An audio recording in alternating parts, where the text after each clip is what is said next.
बिस्मिल्लाहिर्रहमानिर्रहीम। अस्सलाम वालेकुम नाज़रीन, मैं हूं आपका मेज़बान मोहम्मद आसिम शाकर और आप देख रहे हैं डेली हेल्थ आइडिया। बाज़ार से मिलने वाले महंगे खाल गरम मसाला बहुत आसानी से घर में बनाया जा सकता है। अज्जा को मकदार के मुताबिक अपनी मर्ज़ी से कम ज़्यादा कर सकते हैं। अज्जा: ज़ीरा सफ़ेद 250 ग्राम, साबुत सूखा धनिया 250 ग्राम, दारचीनी 125 ग्राम, बड़ी इलायची 250 ग्राम।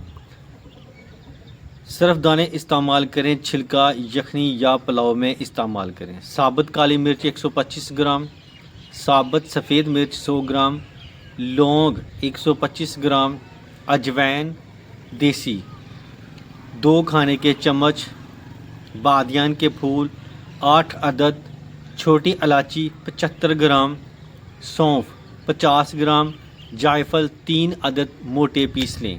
जलवतरी 10 से 15 पत्तियाँ, फिलफिल दराज, पिपली 4 अदद। खुशबू के लिए कुछ लौंग सूख कर गुलाब की पत्तियाँ भी शामिल कर सकते हैं जो 20 ग्राम काफ़ी होती हैं। तरकीब: तमाम अज्जा को अच्छी तरह साफ़ कर लें और किसी ट्रे या परात में डालकर 5-6 घंटे धूप में रख दें ताकि उनमें नमी ना रहे। अगर धूप दस्तयाब ना हो तो कढ़ाई या फ्राई पैन में हल्की आंच पर बग़ैर तेल के भून लें ताकि खुशबू मज़ीद बेहतर हो जाए। फिर ठंडा कर लें। एक छोटे जार जितना गरम मसाला साबुत रख लें ताकि यखनी, पुलाव या ख़ास पकवानों में साबुत इस्तेमाल किया जा सके।